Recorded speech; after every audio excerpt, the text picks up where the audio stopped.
is therefore not a currency, nor a claim on the IMF, but a potential claim on the freely usable currencies of IMF members. At the time of the allocation, a member country is assigned two positions of the same amount: its SDR allocation and its SDR holdings. It receives interest on its holdings and pays interest on its allocation. The interest earned by a member on its holdings and paid out on its allocations are both based on the SDR interest rate. This means they cancel out completely as long as SDR holdings are equal to SDR allocations. The Sdr market functions primarily through voluntary trading arrangements, or VTAs. Under these arrangements facilitated by the IMF, members volunteer to buy or sell SDRs. If a member exchanges SDRs for freely usable currencies, its SDR holdings fall while its foreign currency reserves rise. If its holdings fall below its cumulative allocations, it has to pay interest on the shortfall. If a member exchanges freely usable currencies for SDRs, its SDR holdings rise above its cumulative allocations, and it earns interest on the excess. In the event that there is insufficient capacity under the voluntary trading arrangements, the IMF can activate the designation mechanism, where it calls upon members with strong external positions to purchase SDRs from members with weak external positions.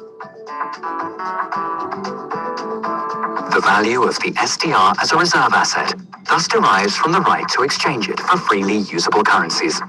Through this, the SDR plays an important role in providing liquidity to the global economic system.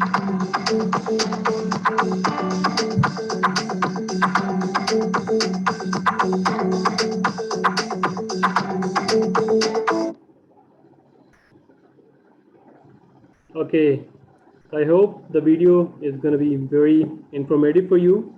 So like I said, SDR is not based on just one currency, right? Similarly, IMF holds, not only just one currency, a basket of currencies, so that its impact on a global market is negligible, right? Here. Now, another international agency that helps to promote the international flow of capital is the World Bank, which is also called International Bank for Reconstruction and Development. So its main purpose is that it provides loans for economic development, which means for infrastructure, like building dams, roads, bridges for developing countries. So structural adjustment loans, which means they are intended to enhance countries' long-term economic growth, which means these loans can be reissued and issued and reissued to unless you are on the track of long-term growth, right? Of course, you need to pay back the loan as well. That doesn't mean that they give the loan and that's it. No, you have to pay back the loan as well. Plus, funds are distributed through co-financing agreement. It doesn't mean that if a dam is for $100 billion, $100 billion would be given by the World Bank. No, it means, for example, 20 billion will be provided by the country and 80 billion will be provided by the World Bank. Co-financing, right? Plus, and how this 20%, maybe the local banks, official, aid agencies, government aid agencies, commercial banks, credits, like you issues, some kind of like bills or bonds internationally to get the loans here, right? And then IDA, which is International Development Association. So it extends loan at low interest rates to poor nations that cannot qualify loans from the World Bank. So if you are not a member of World Bank and because of your poor conditions, economic conditions, so then how you want to improve, how you want to be on the track of growth. So this IDA will help you, to fund for dams, for infrastructure, for buildings. It's like that. And then WTO, I'm sure most of you guys already know about this organization. WTO means World Trade Organization, which provides a forum for multilateral trade negotiations and to settle trade disputes related to General Agreement of Trade and Tariff. So when you sign the WTO, it means the products can move freely without any government intervention. If I want to sell my bicycle to US market, if I'm a member of WTO, my bicycle will go to US and be sold without any tariff, right? So member countries are given voting rights that are used to make adjustments about the trade disputes and others. So right now the hot issue is going on between US and China trade dispute, right? Because we talked about in our first class that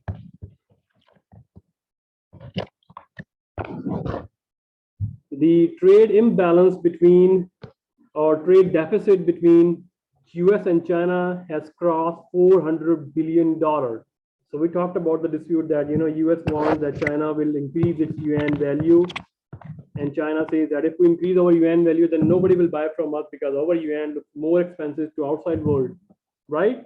So this dispute is still going on. And then we have BIS, which is Bank for International Settlements, which is it facilitates cooperation among countries with regards to international transactions. It provides assistance to countries experiencing a financial crisis like Greece, like Cyprus, and right now the financial crisis is going on in Sri Lanka, right? It also sometimes referred to as lender of the last resort, which is, so this is basically the bank. So there is, for example, there are commercial banks, private banks, government banks, and on the top of there is state bank, right? Central bank of a country. So this is the central bank of all the central banks in the countries. So it helps in financial crisis of that country, which experiences a turmoil, a financial turmoil or financial crisis. So this is lender of the last resort or central bank or central bank of central banks. Number one, sorry, I think it's the second last one, which is the OECD, which is Organization for Economic Cooperation and Development. It facilitates governments and organizations as well with market economies. So up till now, all the previous agencies, they only facilitate governments, but this bank, OECD, also helps corporations, right?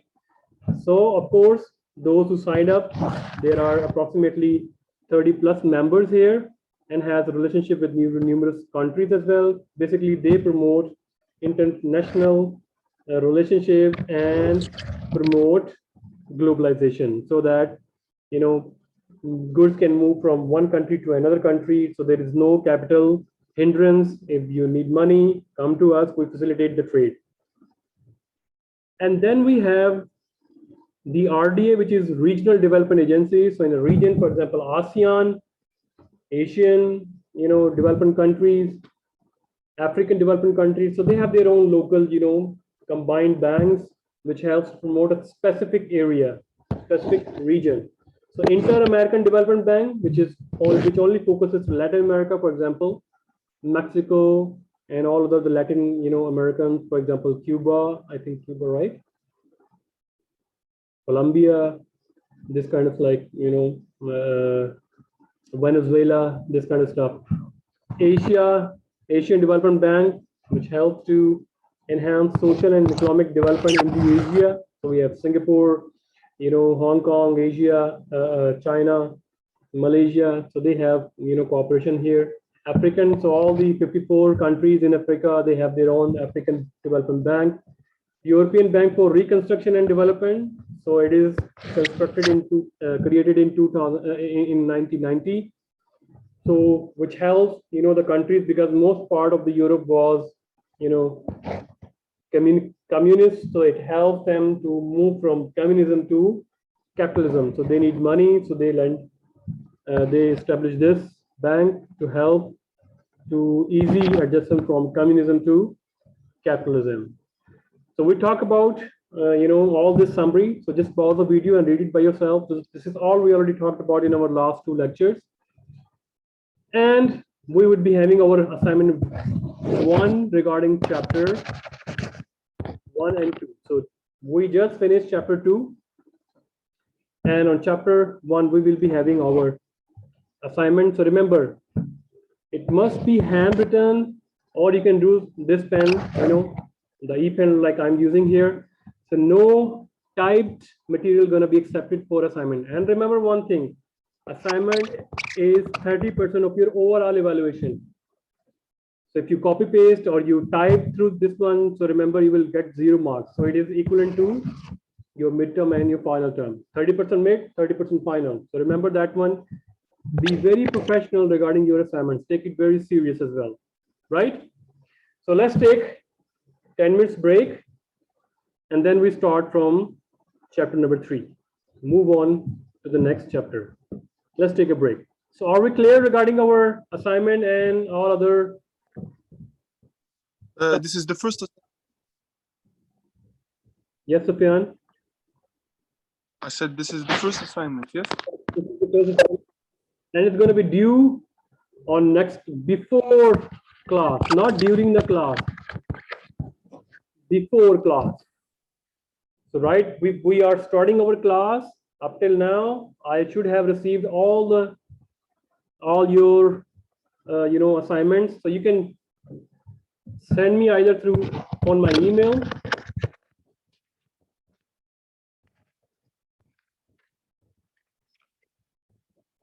.com, or you can send me to WeChat,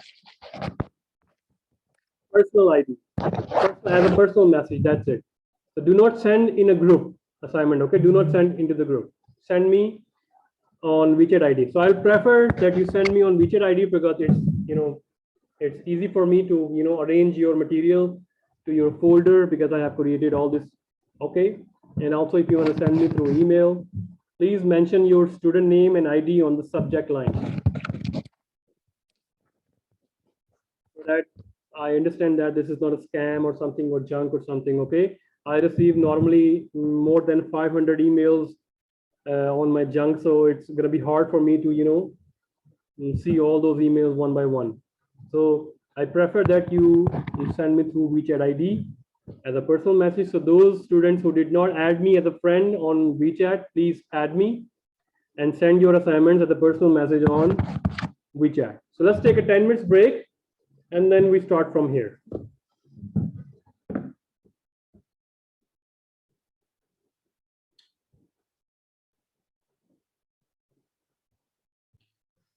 Okay, class, welcome back after the break. So before the break, we talked about the assignments, how you submit the assignment, and what is the preferred way to, or medium to submit the assignment. Okay, so now we will be starting chapter number 3. So don't worry about the material. The reading material I will be uploading on both platforms, the Blackboard and also on the WeChat as well. So our agenda for chapter 3 is going to be that we will be talking about the foreign exchange market, international money market, international credit market, bond market, and stock market, right? So basically, as you know, the chapter employs the international financial markets. So let's just talk about this. So what is foreign exchange market? So it allows exchange of one currency to another. So I hope you have the idea, because you are also having a foreign degree. So you must be paying in foreign currency, right? So you have the idea that, we need to convert our home currency into yuan and pay to the CIP, right? So exchange rate specify the rate at which one currency can be exchanged for another. So it means the price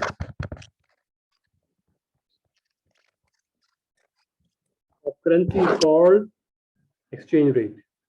Simple, right? Now the history of exchange rate. So same here. Our focus here is not about the dates here.